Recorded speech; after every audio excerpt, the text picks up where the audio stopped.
Olá, sejam bem-vindos à nossa segunda videoaula da disciplina Segurança na Sociedade e nas Escolas. Nesse segundo bloco de conteúdos, nós iremos abordar algumas questões relacionadas à segurança na escola, na sociedade, ainda utilizando como pano de fundo a história do nosso personagem, Divino. Para abordar os assuntos que permeiam esse tema de segurança e violência na sociedade e na escola, nós trataremos dos tópicos que versam sobre a privação de direitos sociais básicos, o tráfico de drogas, as crianças e adolescentes, a organização da segurança pública no Brasil e as atribuições das diferentes polícias, a exploração do conceito de violência e segurança, a escola e a comunidade, a violência adentrando os muros da escola e o papel da escola frente a este problema. O que fazer? Vamos conversar inicialmente sobre a privação de direitos sociais básicos. Nós sabemos, vimos na aula passada, na primeira aula, que nós temos direitos à vida, à segurança, à igualdade. A privação de direitos básicos nas comunidades carentes é um atentado contra a infância e a adolescência. Então, nós convivemos diariamente com essa realidade em que muitas famílias, muitas comunidades vivem num contexto de privação total. Essa privação gera uma condição de vida indigna. Também sabemos que muitas crianças crescem sem o acesso a direitos que deveriam ser de todos. Acesso a uma alimentação, acesso a serviços de saúde, acesso ao lazer, acesso à educação de qualidade. Isso é uma privação de direito. Para muitos jovens, a alternativa a essa privação acaba sendo a criminalidade, que se torna cada vez mais atrativa como uma forma de suprir as carências da vida. Vamos lembrar do Divino. O Divino, enquanto criança, foi uma pessoa que, mesmo de comunidade carente, mesmo de uma família humilde, por conta do trabalho da sua mãe, ele viveu num mundo diferente do seu mundo real. Mas, no entanto, como era sua realidade diária, aquele mundo abundante também era seu.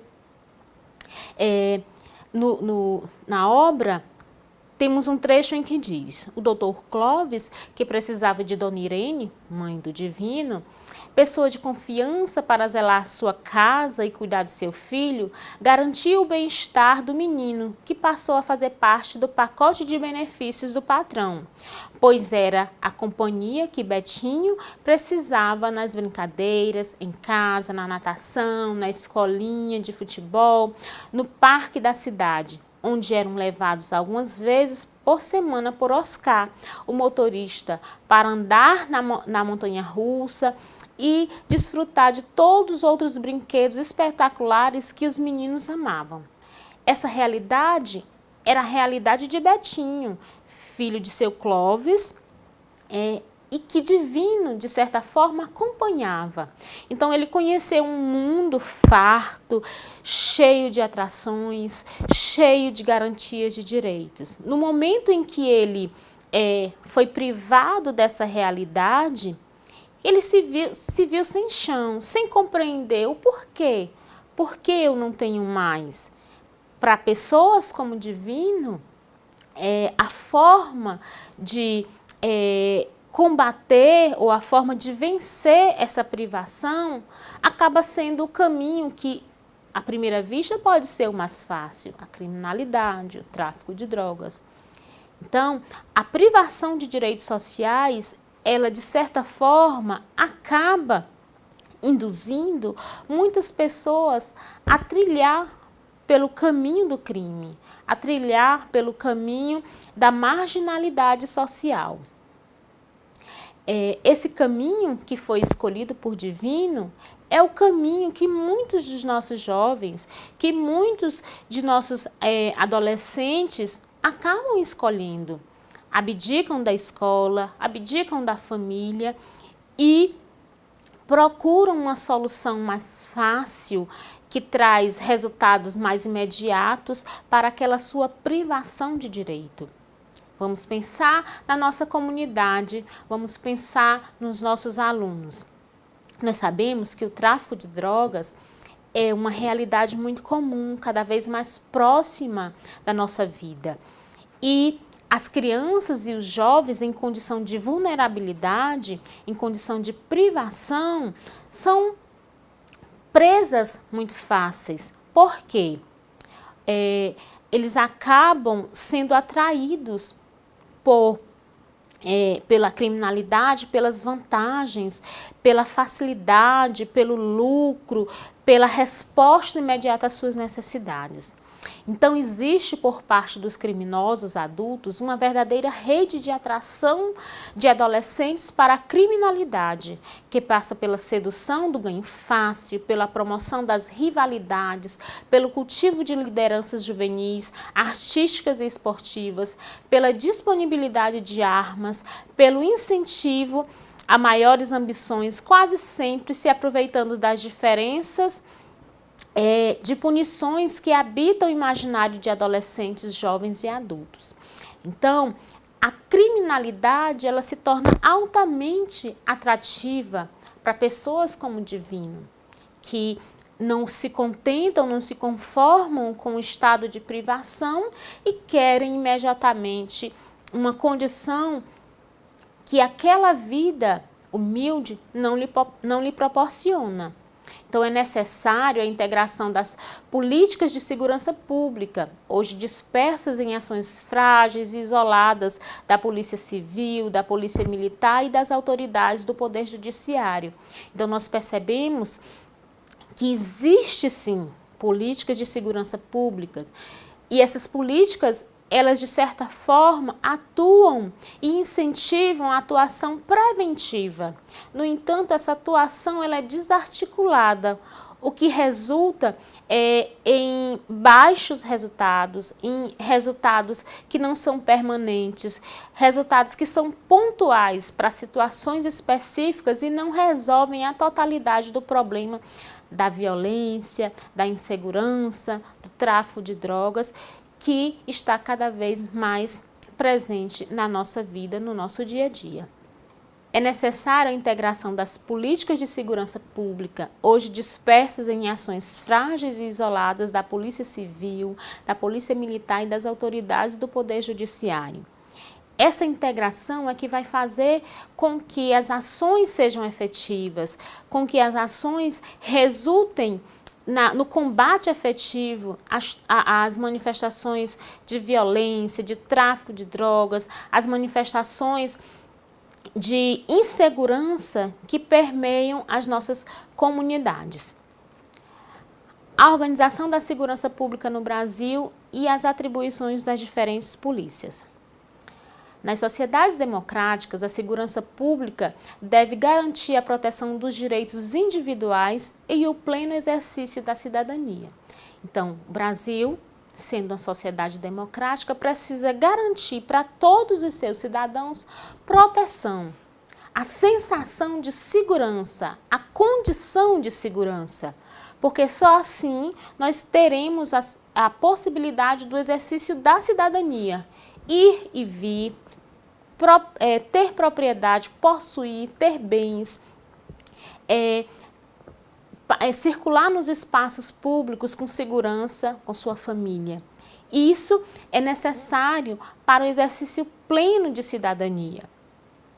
Brut diz que a segurança pública, enquanto atividade desenvolvida pelo Estado, é responsável por empreender ações de repressão e oferecer estímulos ativos para que os cidadãos possam conviver, trabalhar, produzir e se divertir, protegendo-os dos riscos a que estão expostos.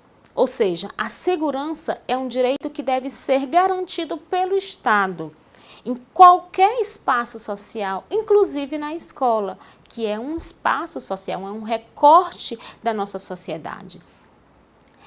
A organização da segurança pública e as atribuições das diferentes polícias. Nós sabemos que quando se fala em segurança, imediatamente a imagem que nos vem à cabeça é a polícia. A polícia é o órgão, é a condição para a garantia de segurança. No artigo 144 da Constituição diz que a segurança pública, dever do Estado, direito e responsabilidade de todos, é exercida para a preservação da ordem pública, da incolumidade das pessoas e do patrimônio, através dos seguintes órgãos: Polícia Federal, Polícia Rodoviária Federal, Polícia Civil, Polícia Militar e Corpos de Bombeiros. Então, a polícia, ela representa no nosso imaginário, no imaginário social, o órgão, a entidade que garante a segurança. E cada um desses órgãos, eles têm atribuições nessa garantia. Desde a repressão, desde o combate à criminalidade numa esfera mais ampla, como, por exemplo, os crimes federais, os crimes contra o patrimônio da União, o tráfico de drogas, que é exercido pela Polícia Federal, os crimes cometidos no trânsito, os crimes de transporte legal de mercadorias nas rodovias federais, da Polícia Federal, da Polícia Rodoviária Federal, a Polícia Civil presente no nosso dia a dia na investigação, na organização de mecanismos para que os direitos sejam resguardados, para que a lei seja cumprida, a Polícia Militar na ostensividade, na presença nos momentos de socialização nos espaços públicos, o Corpo de Bombeiros, que também tem esse papel nos municípios onde há a guarda municipal na garantia do patrimônio público. Então, cada polícia tem a sua especificidade, tem a sua atuação.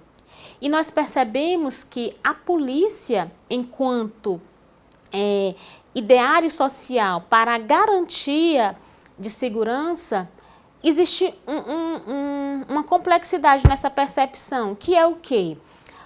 Será que só existe segurança onde há polícia? Nós precisamos nos questionar sobre isso.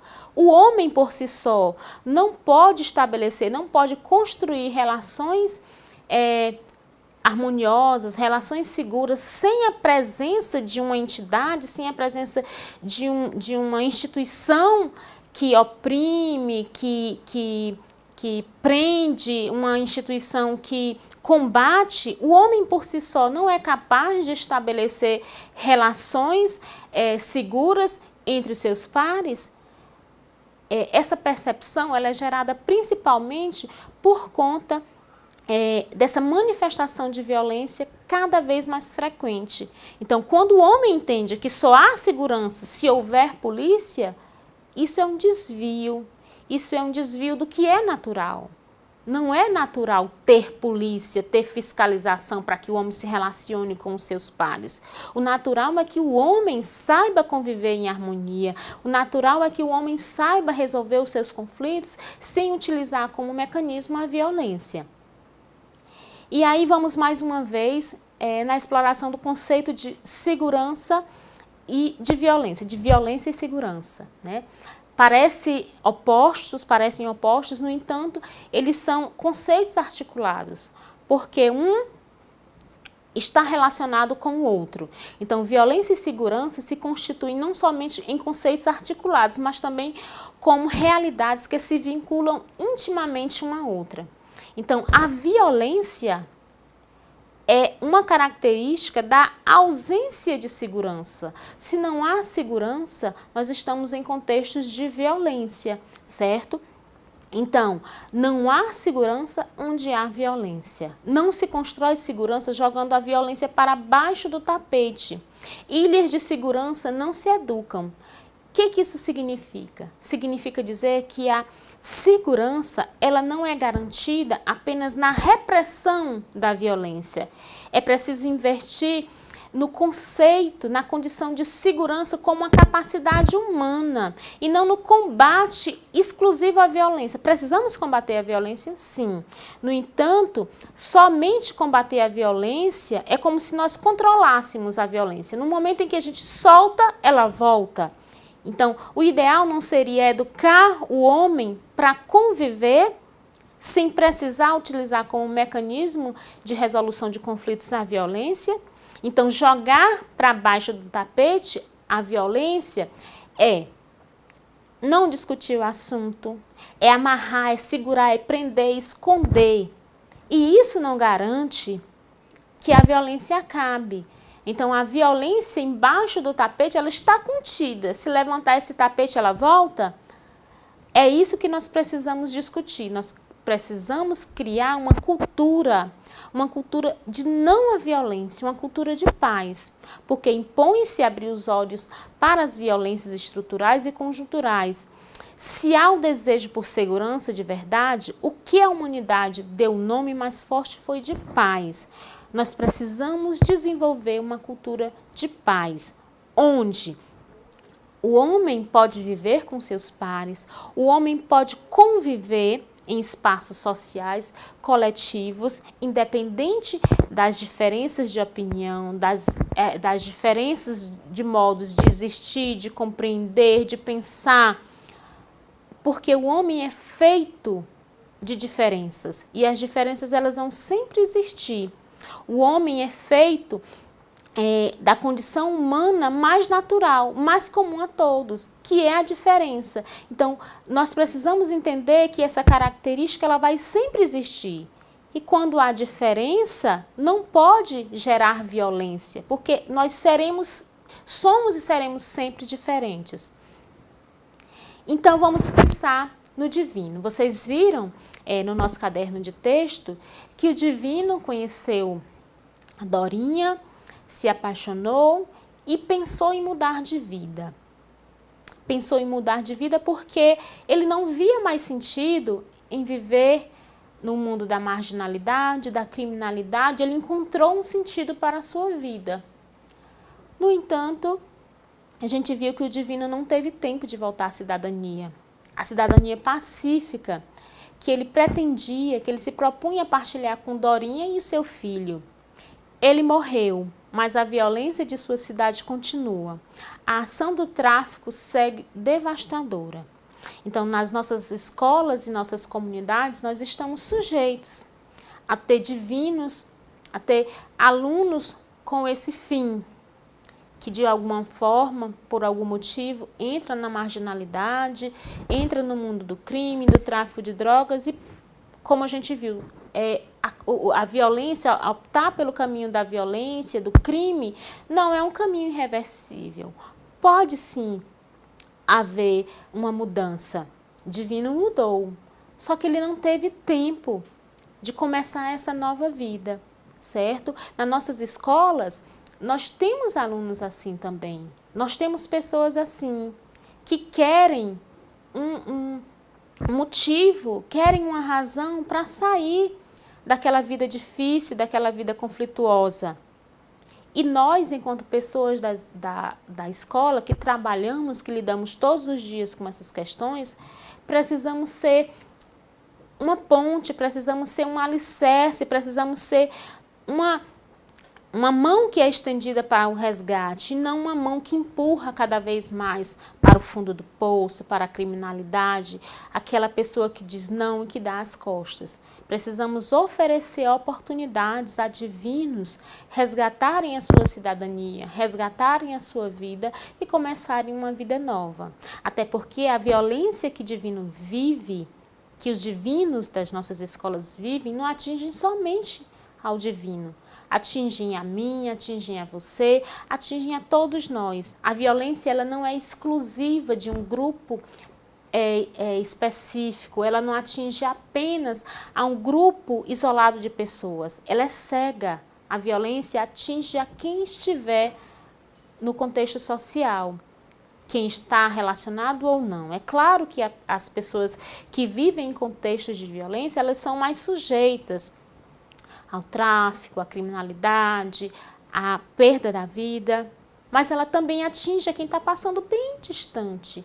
E nós podemos ser vítimas dela. Então, a nossa atuação enquanto funcionários da escola é tentar resgatar pessoas que estão se encaminhando para serem um divino e perderem a sua vida em contextos, em conflitos de violência, de tráfico, de drogas. E aí vamos pensar, até que ponto desfechos como estes acontecem nas escolas e nas comunidades? Até que ponto a gente encontra um aluno que vive em ambientes conflituosos de violências e acabam perdendo suas vidas? Isso é raro nas nossas escolas, nas nossas comunidades? Infelizmente, a gente pode dizer que não, que está cada vez mais comum encontrarmos divinos que perdem suas vidas para o tráfico, para as drogas, para a criminalidade. A escola, ela sofre as consequências de fato como estes? Sim, a escola sofre as consequências, porque a escola é o espaço em que deveríamos formar, educar, ensinar, preparar o cidadão para a vida. E toda vez que nós perdemos um sujeito, um aluno, um ente daquela escola para a violência, a gente se questiona: onde nós falhamos? Nós fizemos tudo o que nós poderíamos fazer no resgate a essa pessoa? Vamos pensar sobre essas questões. E a violência, como nós estamos vendo cada vez mais na televisão, nas redes sociais, ela está adentrando os muros da escola. E a escola, ela precisa pensar sobre isso, ela precisa pensar de que forma ela vai abordar esse tema e de que forma ela vai se manifestar no combate a essas situações de violência dentro do seu espaço. Por quê? O tema segurança na escola, ela está cada vez mais presente, está cada vez mais em pauta no cotidiano, nas literaturas especializadas. E ficou muito claro nos nossos estudos a íntima relação de violência no espaço escolar. E isso tem atormentado dia e noite nossa sociedade. A violência, ela está sendo o problema mais discutido, mais vivenciado em todos os espaços sociais. Não é só na comunidade pobre, não é só entre policiais, não é só na escola, em todos os espaços sociais a violência tem sido debatida. A escola, por se situar no espaço urbano cada vez mais populoso e conturbado, acaba também sendo vítima das violências da sociedade. Então, aquilo que acontecia somente fora da escola está entrando na escola. Vamos pensar, há 10, 15, 20 anos atrás, a minha mãe ia trabalhar e me deixava na escola tranquila. Lá, você vai estar segura. Ela ia trabalhar e ficava tranquila sabendo que eu estaria protegida de todo e qualquer mal.